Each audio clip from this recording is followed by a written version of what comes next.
The cryptocurrency Bitcoin has for the first time reached the $80,000 mark, a level analysts say reflects optimism over the incoming Donald Trump presidency. Well, over the course of the Biden administration, regulators in the US have been described as being unfriendly towards crypto firms, with various enforcement actions working to suppress the market. Well, Trump had previously been a crypto skeptic, describing it as a scam against the dollar. But during his campaign, he showed himself to be very much on board, promising a raft of reforms to boost the industry and pledging to make the US the Bitcoin and cryptocurrency capital of the world. Let's speak to Brian Rudick now, who's head of research at GSR, which is a crypto trading firm. Thank you for coming on the program. Thanks so much for having me. So, a big jump in price in Bitcoin. What is going on?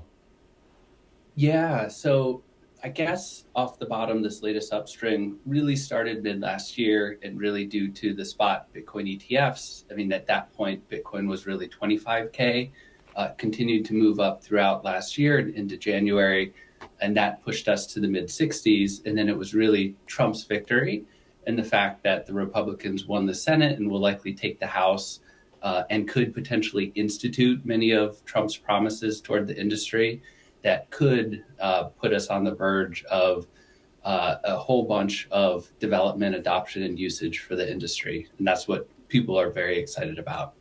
Is this sustainable, though? Because Bitcoin goes up, but it also goes crashing back down as well.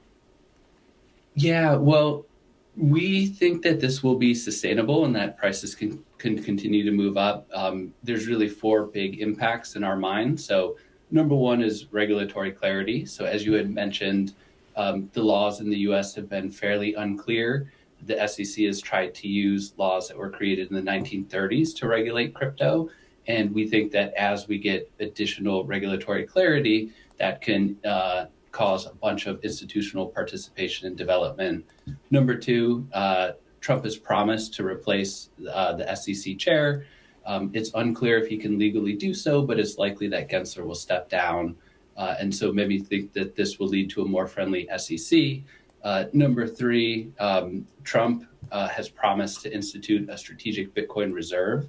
And there's actually already a bill in Congress from Senator Loomis that would direct the government to buy 5% of Bitcoin supply. It's unclear if there's enough widespread political will for this to occur. But if it did, that could actually ignite a global nation-state level war for Bitcoin. And then lastly, to the extent that either the US government or other governments around the world continue to run up debt and have inflation move up, that just increases Bitcoin's efficacy as an inflation and fiscal hedge. So we think that this is very sustainable. Okay, and what about Elon Musk here? Newfound friendship with Donald Trump. He's a big fan of cryptocurrency, the meme coins. Is he going to have any impact here? Yeah, so there's a whole big thought toward this meme coin super cycle. Many people think that this is a fair way to speculate on the prices of crypto assets. As far as Elon Musk, I mean, he supports Doge. Doge has really run up here quite a bit. But it's really a lot of the folks that Trump has surrounded himself with throughout his campaign, including his family, that everybody is like quite pro Bitcoin and pro digital assets that will likely impact policy going forward.